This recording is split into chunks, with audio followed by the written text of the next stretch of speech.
Apalagi yang paling dekat, misalnya saja yang sungguh-sungguh di luar jangkauan kemampuan kita, soal rezeki, soal jodoh, soal maut. Kitakah yang mengatur? Kitakah yang menentukan? Subhanallah. Manusia sungguh tidak berdaya menghadapi 3 hal paling pokok ini. Rezeki, kita cuma bekerja. Kitakah yang menentukan? Tidak. Rasulullah sallallahu alaihi wasallam ke alam ini tidak lain adalah untuk memperbaiki akhlak manusia. 14 abad yang lalu, dari sebuah kota kecil yang tidak ada dalam peta, lahir satu proyek raksasa, proyek memperbaiki akhlak manusia. Di tengah-tengah dunia pada ketika itu, Eropa masih biadab, Afrika belum dikenal orang, Asia sungguh sangat terbelakang, dan semenanjung Arabia dari berbagai aspek kehidupannya dikenal sebagai masyarakat jahiliyah. 13 tahun pertama dari perjuangan selama periode Mekah, apa yang dilakukan oleh baginda Rasul tidak lain adalah memperbaiki akhlak manusia kepada Allah Subhanahu wa ta'ala dengan menanamkan roh, jiwa dan semangat tauhid. Kita tahu bahwa masyarakat jahiliyah menyembah batu, menyembah patung, menyembah berhala yang mereka buat sesuai dengan kekayaannya masing-masing. 360 berhala di sekeliling Ka'bah merupakan bukti nyata dari sesembahan mereka. Yang kaya membuat berhala dari emas lalu disembah, yang setengah kaya bikin patung dari perak lalu disembah, yang hampir miskin bikin Tuhan dari kayu lalu disembah, yang miskin benar tepung terigu diadonin lalu dibentuk seperti wujud seseorang kemudian disembah. Dan apabila selesai nyembah perutnya terasa lapar, Tuhannya habis dipretelin. Sepanjang sejarah kemanusiaan cuma masyarakat jahiliyah saja yang sampai makan Tuhan. Sesadis-sadisnya bangsa Indonesia belum pernah sampai makan Tuhan.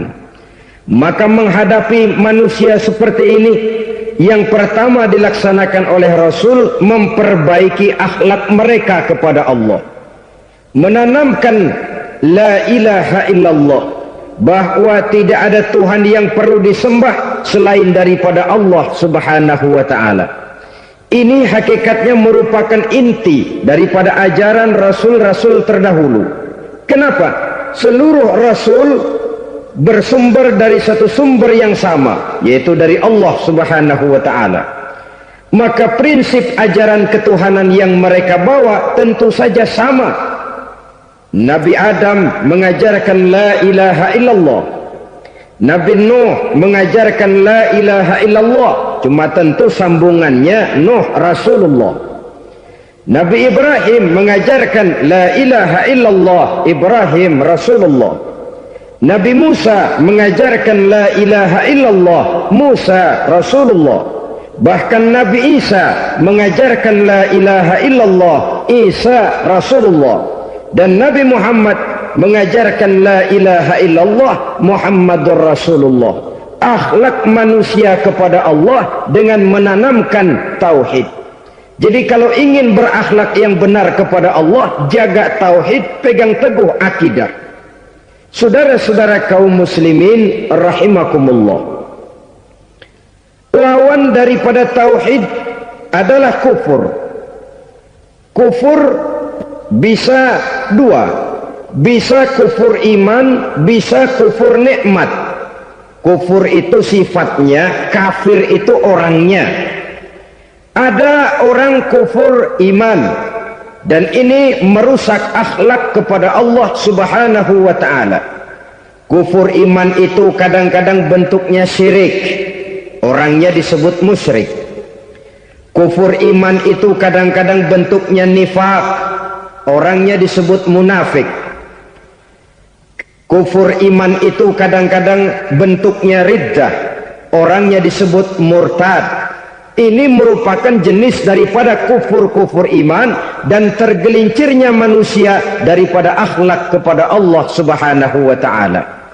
Benar, di zaman sekarang kita tidak menyembah berhala. Memang di zaman sekarang kita tidak menyembah patung. Iya, kita tidak berkeyakinan Tuhan lebih dari satu. Tapi kadang-kadang akhlak kita kepada Allah sering lentur dan luntur, sering bergoyang dan tergoncang, sering kena erosi dan polusi. Bahwa kita tidak menyembah Latta, Uzza, Manat dan Hubal seperti masyarakat jahiliyah dahulu, memang. Tapi Latta zaman sekarang, Uzza zaman sekarang, Manat dan Hubal di zaman sekarang, berhala-berhala di abad kita sekarang ini, kadang-kadang bernama harta, kadang-kadang bernama wanita, kadang-kadang bernama tahta, mungkin juga bernama Toyota. Sesuatu yang lebih kita agungkan daripada Allah, menjelmalah dia menjadi berhala-berhala di zaman kita sekarang ini. Manakala kita di kantor sudah lebih takut kepada kepala bagian kita daripada kepada Allah, maka Tuhan kita barangkali adalah kepala bagian kita. Manakala kita sudah lebih takut kepada manusia daripada kepada Allah, bergeserlah akhlak kita kepada Allah, mengagungkan manusia dan menomorduakan Allah. Maka di zaman sekarang akhlak kita kepada Allah sering kena erosi, sering kena polusi.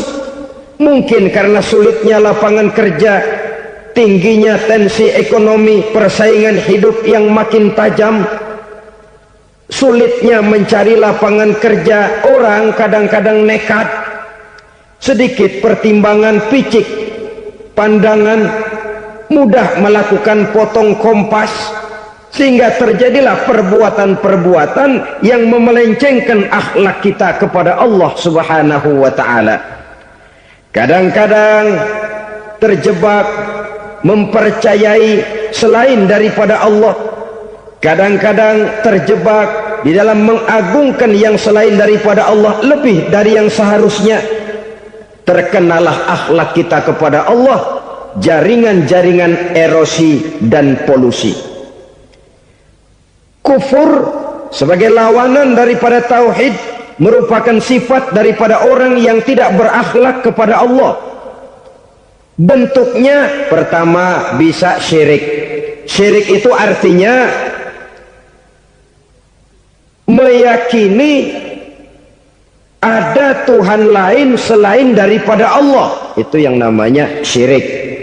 Jadi percaya Tuhan ada, cuman Tuhannya kelebihan. Itu yang disebut syirik, dan itu merupakan cerminan dari akhlak yang rusak kepada Allah Subhanahu wa ta'ala.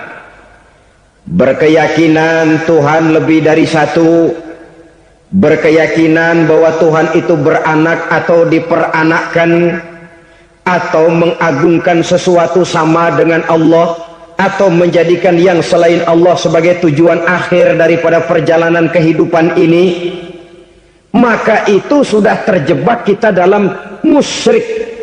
Dan syirik satu dosa yang tidak berampun.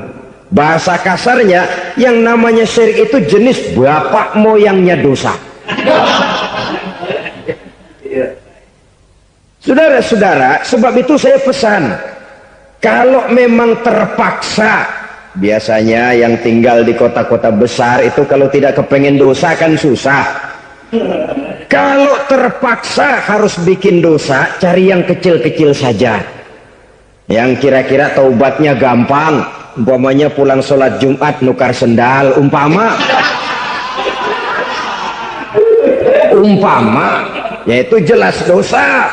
Tapi dosa yang taubatnya agak mudah. Jangan sampai terjebak ke dalam syirik, menyekutukan Allah. Kalau sudah menyekutukan Allah, Allah dimadu, murka benar Allah kepada kita. Innallaha la yaghfiru ayyushraka bih wa yaghfiru ma duna dzalika liman yasha. Allah tidak akan memberi ampun kepada orang yang menyekutukannya dengan sesuatu, tapi Allah mau mengampunkan dosa yang selain itu bagi orang yang dikehendakinya. Jadi orang-orang yang sudah terjebak syirik, menyekutukan Allah, meyakini ada Tuhan lain selain daripada Allah, meyakini Tuhan beranak atau diperanakkan, bagaimanapun baiknya mereka di dunia, bagaimanapun sosial jiwanya, bagaimanapun pemurah tangannya memberikan santunan dan pertolongan kepada orang lain, kalau sudah syirik, seluruh nilai kebaikannya akan tidak ada gunanya lagi, karena tidak ada tempat nilai kebaikan itu bergantung. Sedangkan kita berbuat baik agar diterima oleh Allah. Kalau Allahnya marah kepada kita, siapa yang akan menerima nilai kebaikan itu sendiri? Ini bentuk yang pertama. Yang nyata-nyata menyembah berhala, syirik. Yang nyata-nyata beriktikad Tuhan lebih dari satu, syirik. Atau yang tersamar. Yang tersamar itu yang sering jadi penyakit kita. Saya sejak ada perkutut ini di rumah, perkutut. Saudara-saudara, yang merusak akhlak kepada Allah, yang merusak tauhid setelah syirik, bisa juga berbentuk nifak. Nifak itu sifatnya, orang yang punya sifat nifak disebut munafik. Asal katanya dari nafakun. Nafakun itu satu lubang yang punya dua muka, seperti goa, ada tempat masuk, ada tempat keluar. Maka munafik orang yang punya dua muka. Kalau bahasa kita, pandai bermain minyak di atas air, manis jika berhadapan, balik belakang lain bicara. Sehingga apa yang dinamakan nifak, kata Imam Ali Al-Jurjani dalam kitab ta'rifatnya, izharul imanu bil lisan wa kitmanul kufri bil qalbi.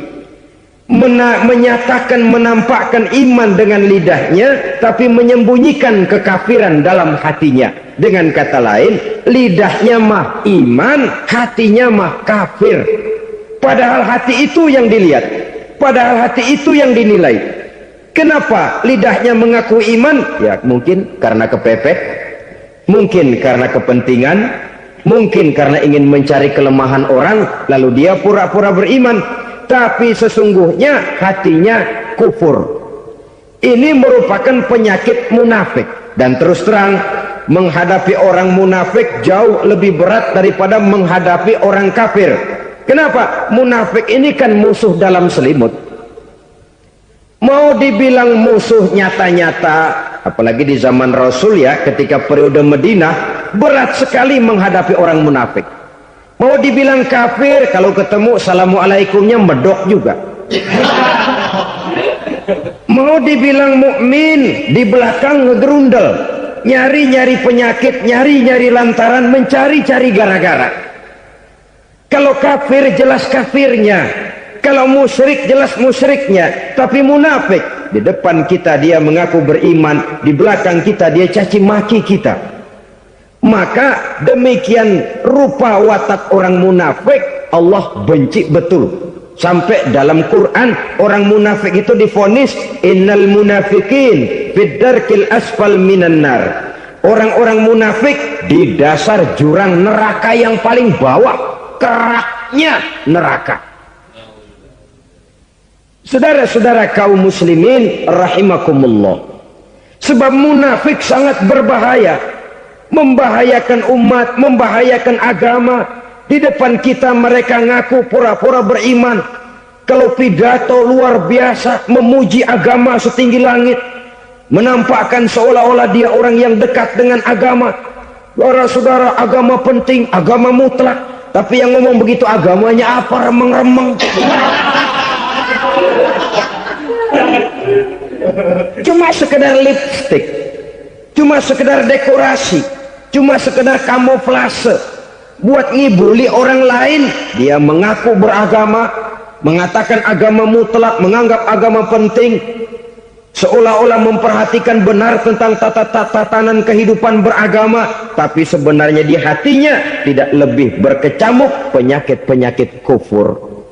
Maka sifat munafik ini termasuk menodai tauhid. Artinya merusak akhlak kita kepada Allah Subhanahu wa ta'ala. Sifat yang ketiga yang juga merusak akhlak kita kepada Allah dinamakan riddah. Riddah itu sifatnya, orang yang punya sifat riddah disebut murtad. Murtad keluar dari Islam. Keluar dari Islam tentu tadinya di dalam Islam.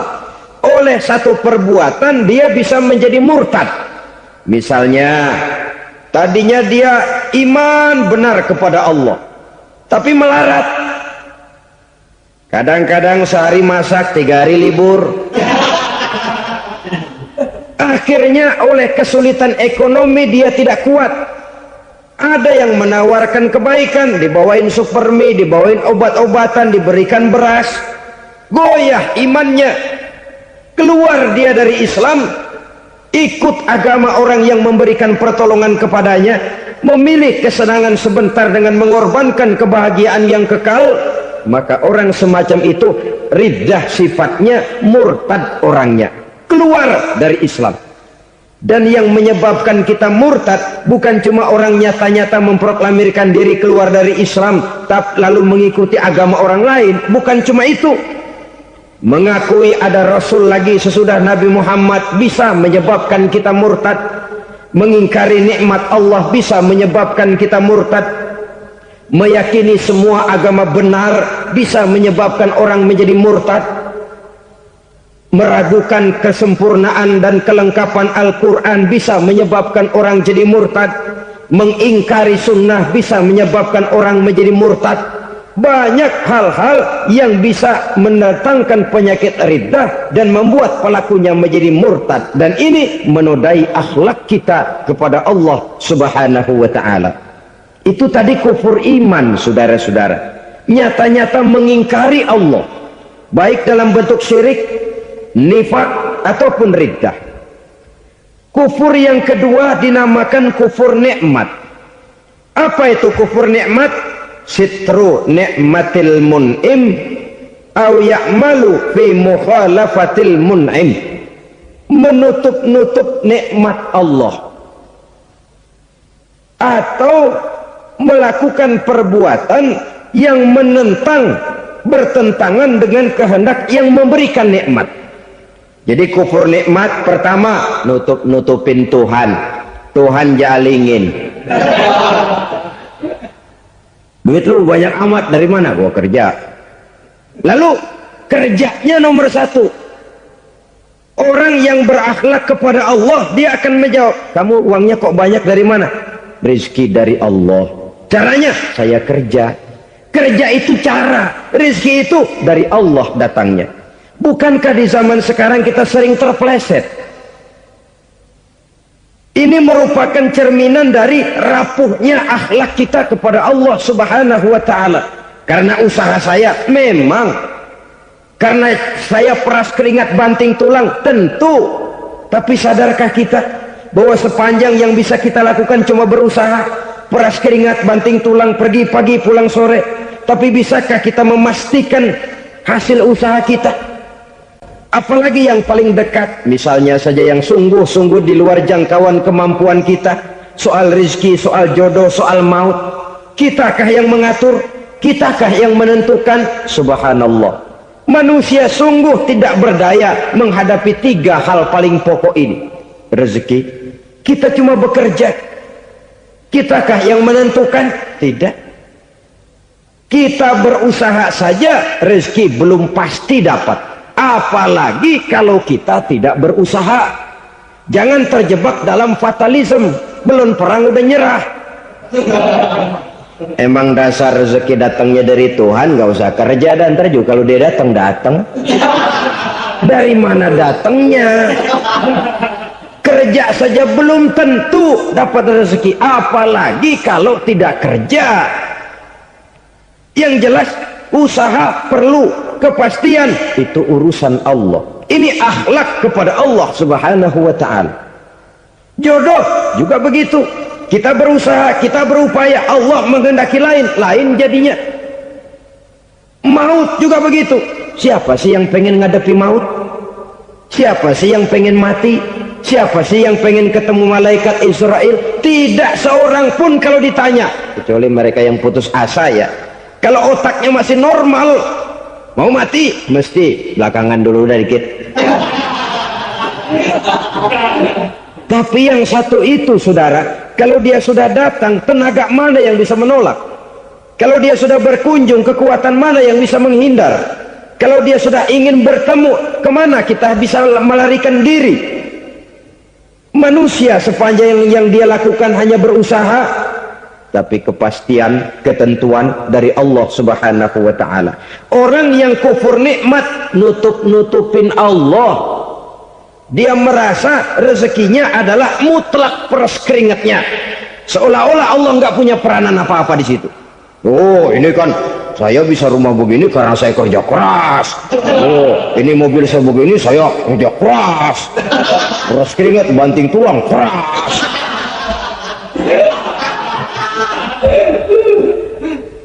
Saudara-saudara kaum muslimin rahimakumullah, jadi menutup-nutupi Allah. Akibatnya nanti kalau dia berhasil, Allah ketutupan.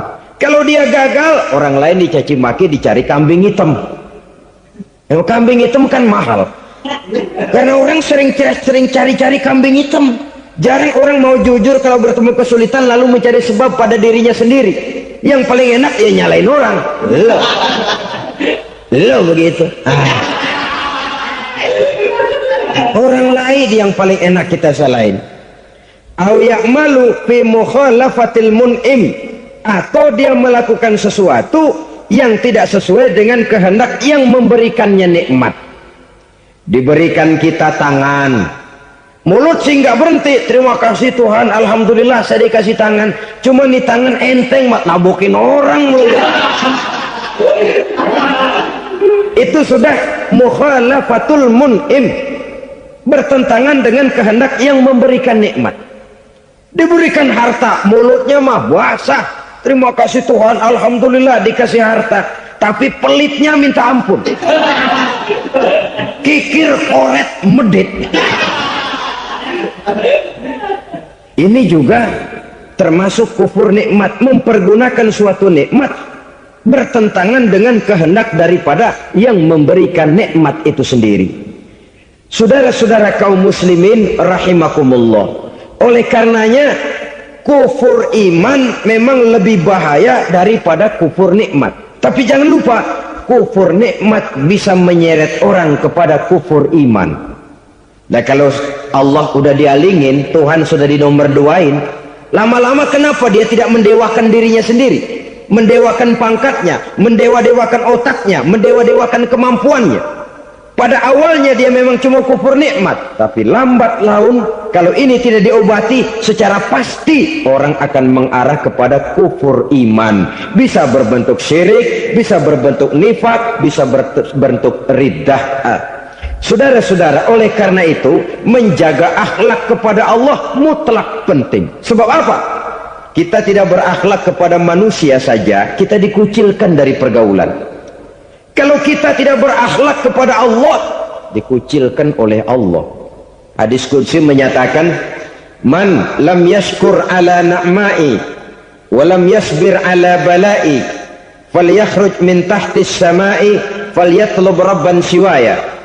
Kata Allah, siapa orang yang tidak mau bersyukur terhadap nikmat yang aku berikan kepadanya dan tidak mau sabar terhadap ujian yang aku berikan kepadanya, falyakhruj min tahtis samai, persilahkan saja keluar dari kolong langitku, waliyatlub rabban siwaya, tolong cari Tuhan lain selain daripada aku. Murka Allah, diusir, cuman gak kedengeran aja. Siapa yang tidak mau syukur terhadap nikmatku, siapa yang tidak mau sabar terhadap ujian yang aku berikan kepadanya, persilahkan keluar dari kolong langitku ini, cari Tuhan lain selain aku. Dan langit Tuhan yang punya, Tuhan kita lawan, diusir dari kolong langit, mau pindah ke kolong mana?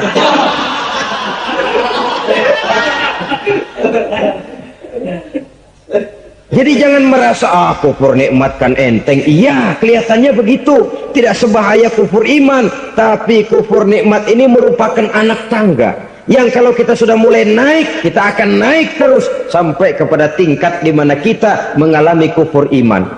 Kalau sudah ke sana, maka akhlak kita kepada Allah terkenalah erosi, terkena polusi, hancur akhlak kepada Allah, dan itulah sumber kesengsaraan abadi.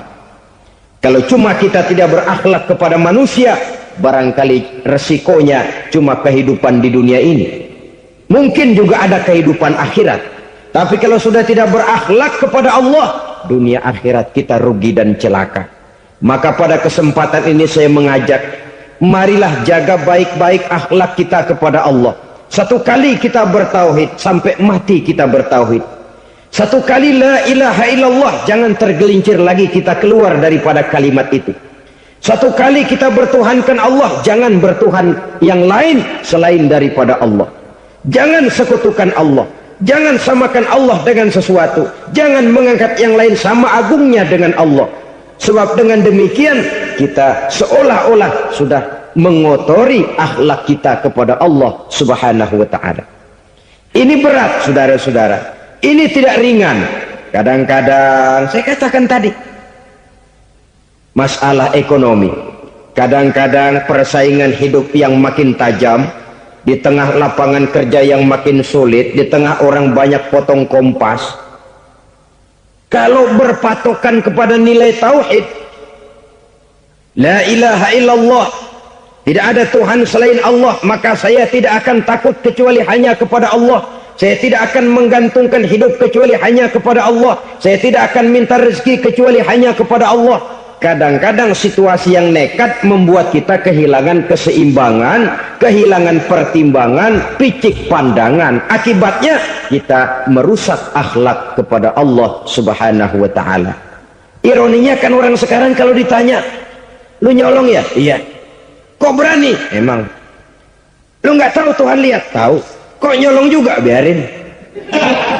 Kalau Tuhan mah lihat, jangan ribut. Enggak ribut katanya.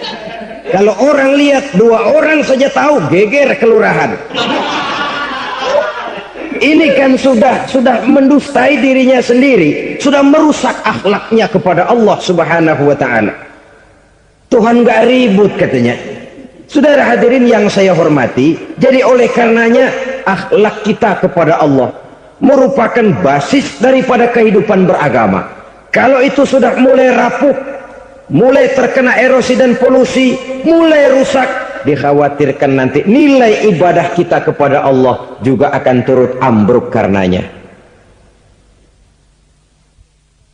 Saudara-saudara kaum muslimin rahimakumullah, tugas yang kedua, memperbaiki akhlak manusia kepada sesama manusia.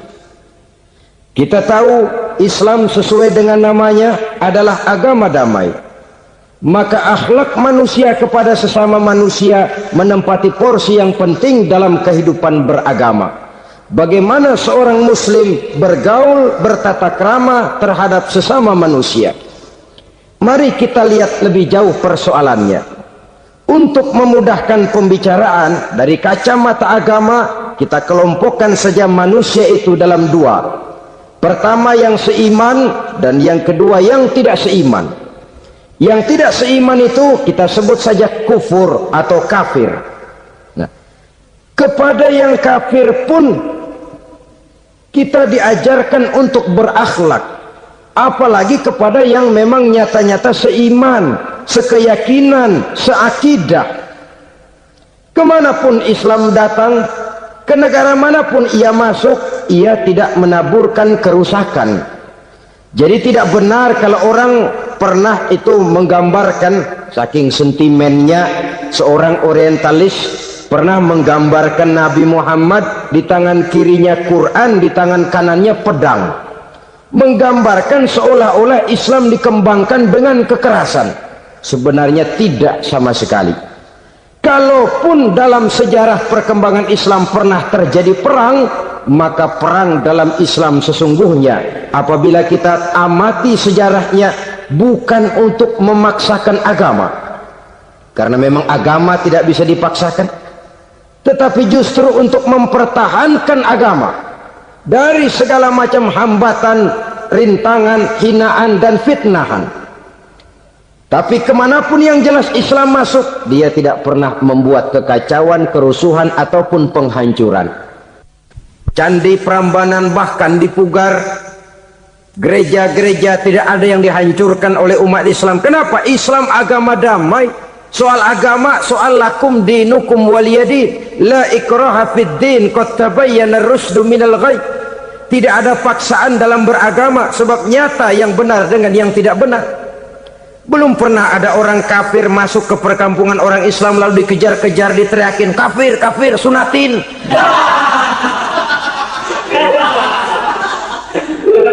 Belum pernah. Kenapa? Islam menghormati orang lain agama. Nah, yang kafir ini macam-macam, saudara. Ada kafir harbi. Nah, ini kafir kerok. Ini kafir yang nyata-nyata memproklamirkan permusuhan kepada umat Islam, nyata-nyata mengganggu ketenangan umat Islam. Kafir yang seperti ini yang boleh diperangi. Misalnya kita mau sembahyang Jumat dijagain, nggak boleh sembahyang Jumat, getok palanya. Kafir harbi artinya tantangan perang datang dari mereka, bukan kita yang mulai, mereka yang buka front. Prinsipnya umat Islam tidak boleh mencari-cari musuh, tapi pun tidak boleh lari kalau ketemu musuh. Musuh jangan dicari, ketemu jangan lari. Karena itu kesan seolah-olah umat Islam ini teroris, umat Islam ini destroyer, umat Islam ini sering menimbulkan keonaran, kerusakan. Sungguh satu fitnahan yang sangat keji. Umat Islam adalah umat yang cinta damai. Islam di masa perkembangannya masuki Eropa melalui Selat Gibraltar, Jabal Tariq, memasuki Spanyol. Islam tidak pernah meruntuhkan gereja. Islam tidak pernah membunuh orang-orang Nasrani. Bahkan Islam mewariskan peradaban dan kebudayaan yang begitu tinggi nilainya di bidang ilmu pengetahuan. Sampai ketika itu Barat banyak mengkaji ilmu pengetahuan dari dunia Islam. Buku-buku berbahasa Arab diterjemahkan ke bahasa Yunani, dipelajari oleh para cendekiawan di negeri Barat sana. Mereka mengambil manfaat yang banyak dari masuknya Islam ke Eropa. Sementara gereja tetap berdiri dengan megahnya, kuil-kuil tempat peribadatan tidak satupun yang diusik-usik. Kenapa? Islam agama yang cinta damai. Asal dia tidak diganggu, asal kehormatannya tidak dihinakan. Jadi kafir harbi, kafir yang nyata-nyata nantang perang, ngajak berkelahi. Itu kafir yang nyari penyakit. Kafir harbi ini boleh diperangi dengan catatan mereka yang memang mulai. Yang kedua kafir zimmi. Kafir zimmi, kafir yang hidup di tengah mayoritas muslim, tapi mereka mau hidup dengan aman, damai, tenang. Mereka wajib dilindungi. Bahkan Nabi pernah memberikan satu jaminan, man aza zimmiyan faqad azani. Siapa yang mengganggu orang kafir zimmi sama saja dengan mengganggu saya. Kehormatannya dijaga, harta bendanya dilindungi, anak istrinya pun dilindungi. Dan ini jadi kenyataan. Saudara bisa lihat di negara-negara yang mayoritas penduduknya beragama Islam, orang-orang kafir di luar Islam hidup dengan tenang, aman, damai. Di Saudi Arabia, di luar tanah haram, di luar Mekah dan Madinah, banyak orang-orang kafir mencari nafkah. Mereka tenang, aman, dilindungi undang-undang. Begitu di Mesir, begitu di negara Indonesia yang berdasarkan Pancasila ini. Kehidupan beragama menimbulkan gairah, rukun, tenang, aman, damai, sepanjang tidak saling ganggu, tidak saling usik, menghargai orang yang sudah beragama, tidak menjadikan penganut suatu agama sebagai sasaran dari dakwah agama lainnya. Saudara-saudara kaum muslimin rahimakumullah. Jadi memang oleh Al-Quran kita dianjurkan asyidda 'alal kuffar ruhama bainahum. tegas kepada orang kafir, kasih sayang kepada sesama muslim. Tapi tegas bukanlah berarti marah-marahan, bukan berarti musuh-musuhan, bukan ngajaki perang. Tegas dalam arti punya garis tentang kehidupan beragama, lakum dinukum waliyadin. Soal kehidupan sosial, mari kerjasama. Bangun jalan, ayo rame-rame. Siskamling, mari bebarengan. Bikin puskesmas, mari sama-sama. Tapi kalau sudah soal agama, itu tidak perlu ada toleransi agama. Yang perlu toleransi antar umat beragama. Kalau umatnya mau kerjasama silakan, tapi tidak menyangkut soal ibadah. Jangan kerjasama di bidang ibadah.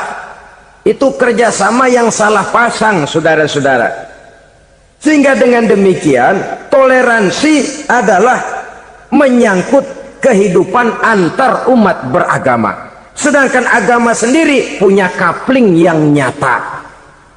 Sehingga dengan demikian tegas kepada orang kafir dalam arti kita punya satu kepribadian, tidak ngambang.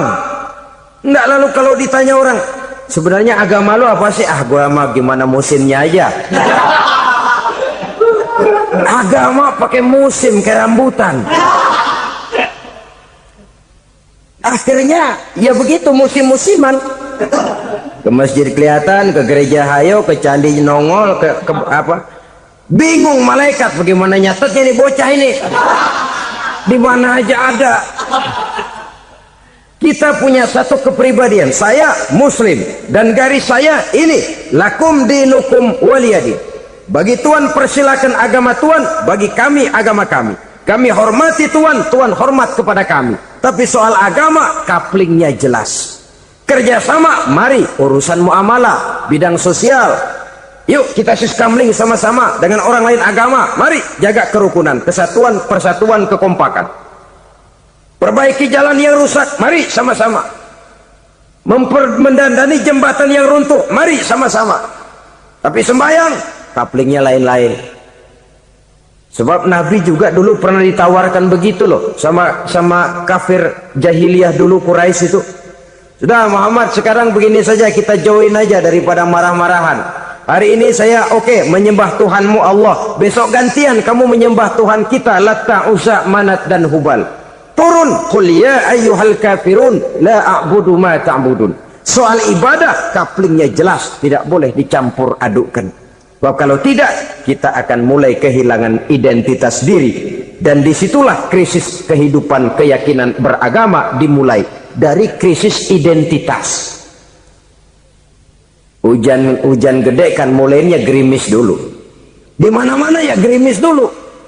Gerimis makin lama makin gede. Kita akan mulai dengan kehilangan identitas diri. Dari sana nanti kita malu mengakui keislaman kita. Kalau orang Islam malu mengakui keislamannya, ini kan ironi, menyedihkan. Ngakui Islamnya saja malu, menonjolkan keislamannya malu, tidak ada rasa bangga beragama. Padahal ini modal dasar. Hanyalah dengan rasa bangga beragama kita lalu konsekuen. Bukan bangga yang tidak konsekuen. Wah, pokoknya kan gua kan Islam, agama yang paling benar. Tapi hidupnya sendiri jauh dari tuntunan Islam. Itu bangga yang tidak beralasan, bangga yang tidak perlu dibanggakan sebenarnya. Kebanggaan yang membuat kita konsekuen dan dekat dengan kehidupan beragama. Jadi dengan demikian saudara-saudara, kepada non-muslim kita juga harus berakhlak. Bukankah ini sudah dicontohkan oleh Rasul? Bagaimana beliau disambiti orang di Taif, yang menyambiti malah didoakan. Bagaimana Suraqah mau membunuh beliau, malah Suraqah didoakan. Bagaimana Abu Jahal dan Abu Lahab saking mangkalnya. Ini Abu Jahal pernah gali lubang di kamarnya sendiri, di depan tempat tidurnya. Setelah dia gali lubang, ditutupin pakai keraras korma. Lalu dia tarik selimut, belagak meriang. Dia pesan pesuruhnya, bilangin Muhammad encangnya meriang. Pamannya sakit, minta ditengokin. Nabi dengan segala husnuzonnya berangkat nengokin. Abu Jahal dari balik selimut ngintip. Ah, itu dia Muhammad, itu dia tuh. Dia tuh masuk Dani, masuk. Mulai di jalan, seneng Abu Jahal. Terus. Begitu ke pelosok, masuk ke lubang, gue pendem terus dah. Memang niatnya mau mencelakakan Nabi.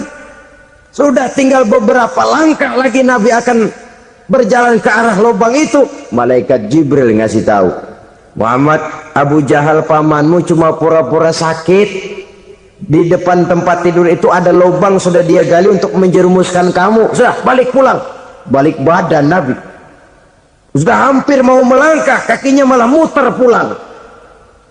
Abu Jahal yang lihat Nabi sudah hampir jatuh nggak jadi, balik pulang. Lupa kalau lagi sakit. Udah Muhammad buruan sini. Nabi ke pintu, dia kejar. Dia lupa sama lubang yang dia gali. Begitu dia kejar, dia yang ke pelosok masuk ke dalamnya. Sejak saat itu ada pepatah, man hafara hufratan waqa'a fiha. Siapa yang suka nggali lubang, dia sendiri bakal terpelosok ke dalamnya. Jatuh dia ke lubang yang dia gali. Padahal ya paling banter 2 atau 3 meter paling dalam. Dari dalam lubang itu dia teriak-teriak, Muhammad, tolongin, pamanmu kecebur. Kasih tahu Muhammad, kasih tahu. Datang lagi lah pesuruhnya, Muhammad, pamanmu Abu Jahal kecebur, minta tolong diangkatin. Sudah diulur tambang, habis sambung lagi, nggak bisa sampai. Masa iya, cuma kamu yang bisa nolong. Apa yang dilakukan Nabi? Balik mau nolongin. Akhlak. Kita kalau ada orang gali lubang buat nyeburin kita, dia sendiri yang kecebur. Gorok gua kagalemin loh. Mati sekalian dah. Nabi mah enggak, balik nolongin tuh Abu Jahal. Kenapa paman kecebur? Iya Muhammad, tolong, tambang udah diulur-ulur, sambung nggak sampai. Aduh kasihan paman nih, pegang tangan saya. Nabi cuma ulurin tangan, nyampe dipegang oleh Abu Jahal. Diangkat ke atas, nyampe atas. Apa kata Abu Jahal? Tambang bergulung-gulung nggak nyampe, kamu cuma pakai tangan doang kok bisa Muhammad, hebat banget sihirmu. Mukjizat dia bilang sihir, udah ditolongin nyela lagi, kan yang enak kita injak palanya. Orang dulu bilang wah katanya nolongin anjing kejepit, udah selesai ditolongin malah yang nolong digigit.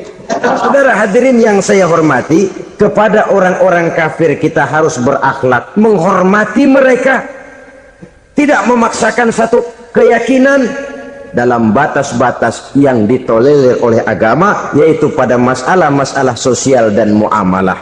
Itu kepada non-muslim, apalagi kepada sesama muslim. Baik akhlak kepada orang tua, akhlak kepada guru, akhlak kepada jiran atau tetangga, itu semua termasuk dalam akhlak kepada sesama manusia. Akhlak kita kepada orang tua, kadang-kadang kita orang timur ini ketularan orang barat. Engkongnya dianggap CS, salaman main kedet aja halokong, engkongnya bahalo di bengong. Saudara-saudara kaum muslimin rahimakumullah, akhlak yang tua kepada yang muda, akhlak yang muda kepada yang tua, kepada jiran dan tetangga, kepada sanak famili dan handai tolan, pendeknya kepada sesama muslim. Tetangga ada haknya, ada hak tetangga yang kalau kita berakhlak itu harus dipenuhi. Contoh kecil, kalau saya beli radio itu saya dong boleh berpikir, ini radio saya beli pakai uang saya setel di rumah saya, sekeras-kerasnya ada apa sama orang lain? Radio gua, yang beli gua pakai duit gua, gue setel di rumah gue, ada urusan apa sama orang lain? Itu kalau menurut saya. Tapi tetangga sebelah saya kan bisa juga ngomong begitu. Mata gue yang ngantuk, gue tidur di rumah gue, kenapa suara radio lu masuk kemari? Ketika itulah lalu kebebasan saya nyetel radio dibatasi oleh kebebasan tetangga saya yang mau tidur. Ini sudah akhlak namanya. Umpamanya lagi ada Nabi ajarkan, iza tobakhta maraqatan fa'akthir ma'aha wa ta'ahad jiranaka. Kalau kamu masak sayur, banyakin kuahnya, bagiin tetangga kamu. Bukan bagiannya itu yang jadi soal, tapi akhlak kepada tetangga. Udah tahu tetangganya kelaparan, diseksa, goreng ikan asin, se-RW baunya ngayap, kembang kempis orang nungguin. Saudara hadirin ma'asyiral muslimin rahimakumullah. Jadi dengan demikian, kalau sudah kembali kepada orang-orang yang nilai imannya sama dengan kita, apapun organisasinya, apapun baju yang mereka pakai, kaos yang mereka pakai, jaket yang mereka pakai, kalau sudah seakidah, seiman, jaga akhlak kita. Pendapat boleh berbeda, kaos boleh tidak sama, jaket boleh beraneka warna, bendera boleh beragam-ragam, tapi ukhuwah Islamiyah ini utamakan. Adalah lebih baik mencari persamaan dalam kehidupan dan bukan memperbesar perbedaan. Hanyalah dengan mengembangkan nilai-nilai akhlak semacam ini, toleransi tidak hanya diperlukan kepada yang non-muslim, kepada sesama muslim pun toleransi. Artinya apa? Jangan memponis amalan orang lain. Yang usolli, yang tidak usolli, berjalanlah menurut keyakinannya masing-masing. Jangan lalu memponis, itu namanya nggak toleransi. Kamu nggak pakai usolli ya? Enggak. Brengsek. Kamu pakai usolli ya? Iya. Bid'ah. Nah, dua-duanya kagak yang benar. Kalau yang sembahyang kagak benar, bagaimana yang kagak sembahyang? Apa itu yang benar? Toleransi, setuju dengan perbedaan pendapat, jangan memponis amalan orang lain, karena kita hanya beramal, hak menerima adalah Allah subhanahu wa ta'ala. Jangan sebentar-bentar mencap bid'ah, dolalah, benar, neraka. Kayaknya neraka kapling orang tuanya kali. Gampang bener masukin orang ke neraka. Kita kadang-kadang bisa toleransi dengan orang luar, tapi kepada sesama muslim toleransi tidak sanggup kita adakan. Mengklaim merasa kita yang benar, orang lain salah semua, itu tidak toleransi namanya. Mentang-mentang jadi ustadz, nih satu-satunya ustadz di sini ya, semuanya mesti ngaji kemari. Kalau nggak ngaji kemari Islamnya kurang tapi benar. Toleransi, saudara-saudara kaum muslimin rahimakumullah, lapang dada menghargai orang yang berbeda pendapat, apalagi kalau perbedaan pendapat itu menyangkut hal-hal yang tidak prinsipil, menyangkut hal-hal yang sekunder dalam kehidupan beragama, menyangkut masalah-masalah yang dalam bahasa fikih disebut soal-soal furu'iyah. Tidak usah menyebabkan kita bersih tegang. Kepala sama hitam pendapat boleh berbeda dan halal. Bahkan Nabi mengatakan ikhtilafu ummati rahmatun. Perbedaan pendapat di kalangan umatku bahkan menjadi rahmah, sepanjang perbedaan pendapat itu diiringi dengan rasa toleransi. Tapi kalau sudah main baku hantam, main klaim, memponis orang lain, akhirnya timbullah keretakan. Jangan heran kadang-kadang satu masjid dua kelir.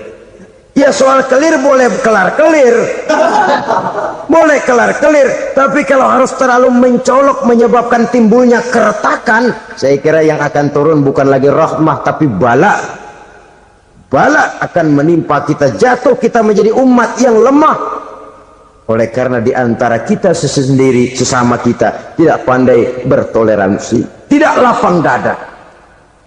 Ada anak muda kelihatannya mau majuan dikit, yang tua curiga.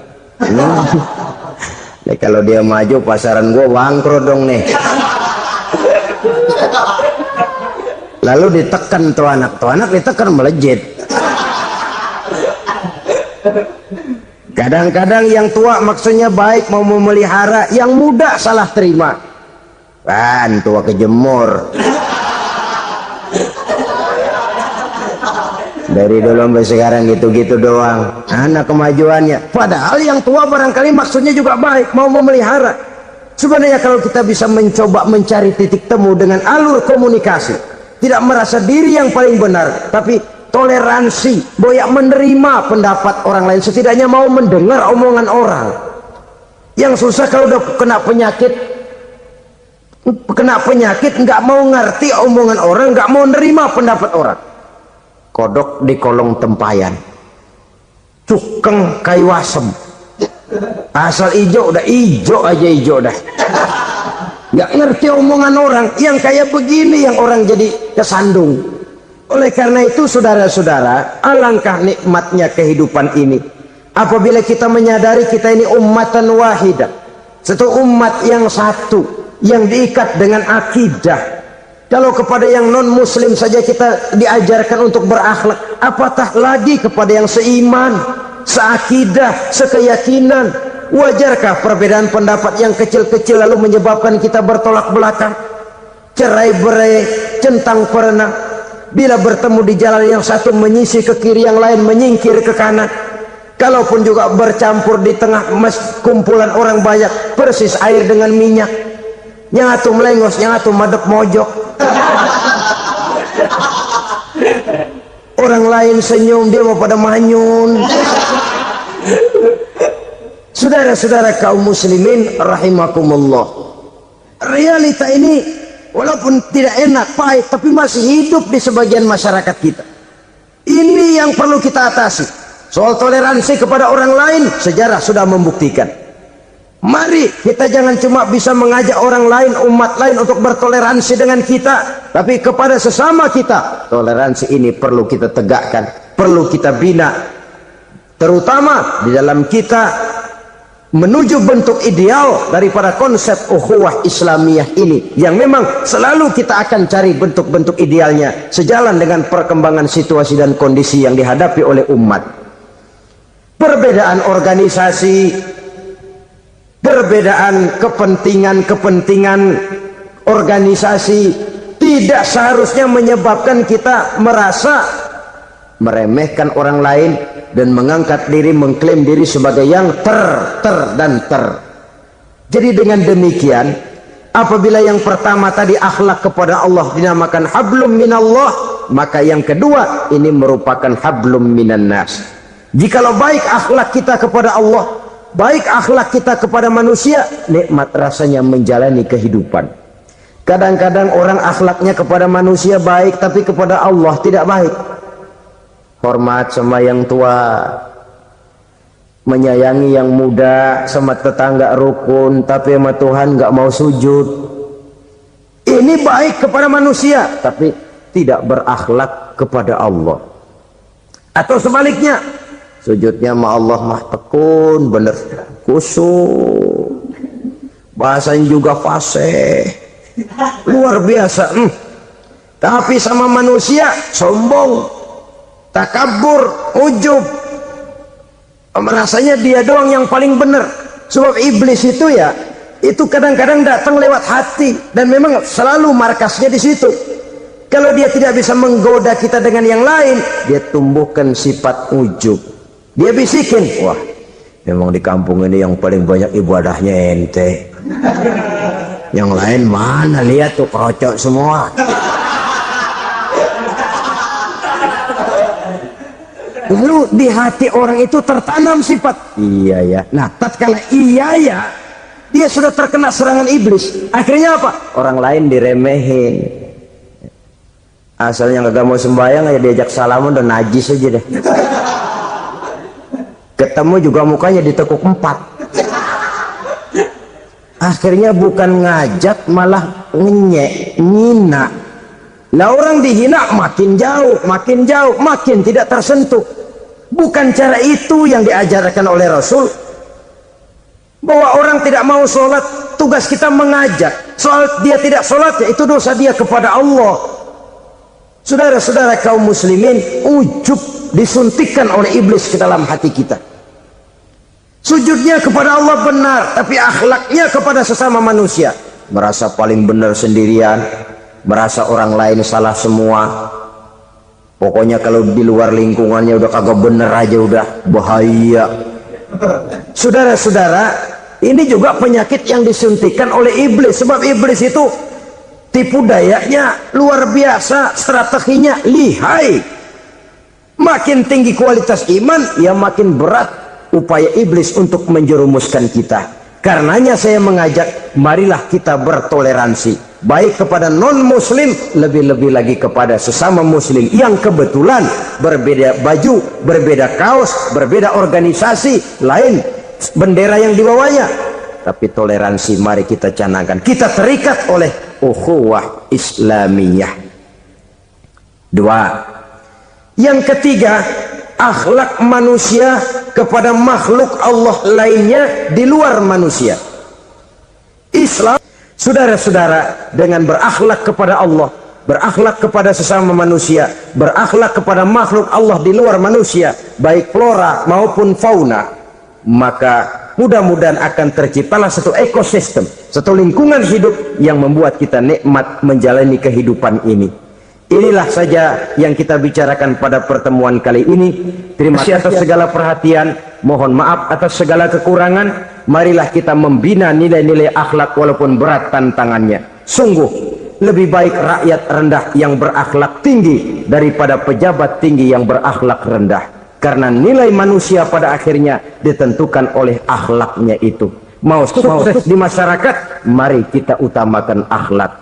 Usikum wa nafsi bitaqwallah. Wassalamualaikum warahmatullahi wabarakatuh.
Main kafe ah? Hindi, di ba po?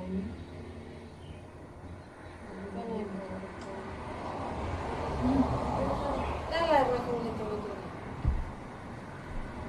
Dapat?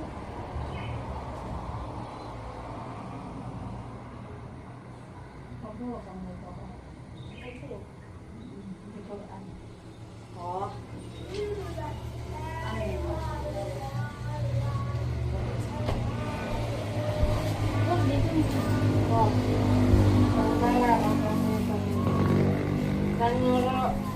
Asa ada lebih sulte, ada yang kurang sulte.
bisnis saya dengan itu. Kok bisa was di sini? Ini saya susah begini senang dengan Pak.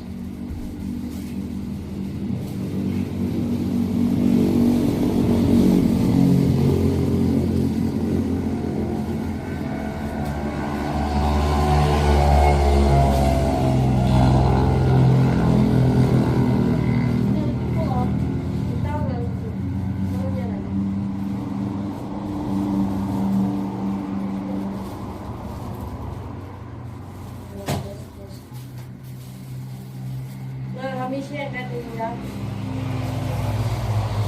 Pakai. Ai itu mes wash. Ai.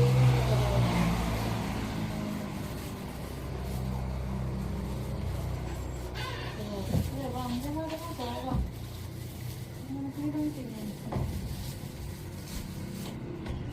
Zaki ben Zaki.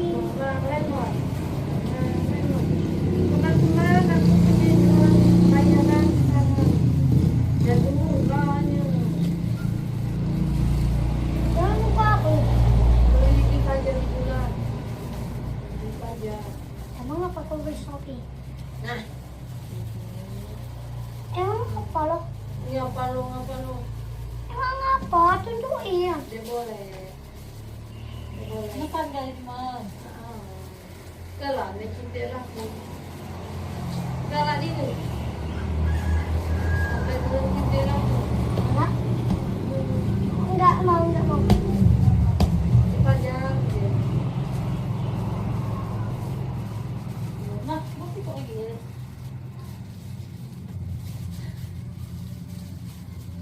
Ito mau din ba? Naging pasukin.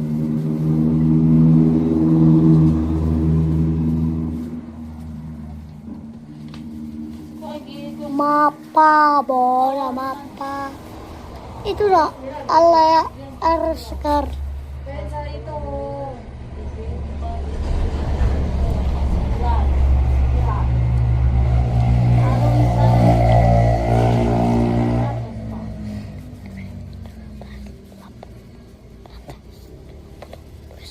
Mau. Apa tingin lagi? Barangnya, jualannya di mana? Pokoknya.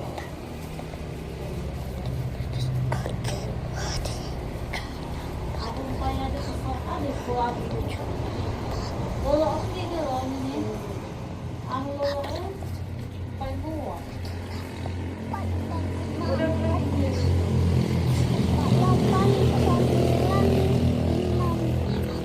Satu orang, dua orang. Ini ada lagi. Ada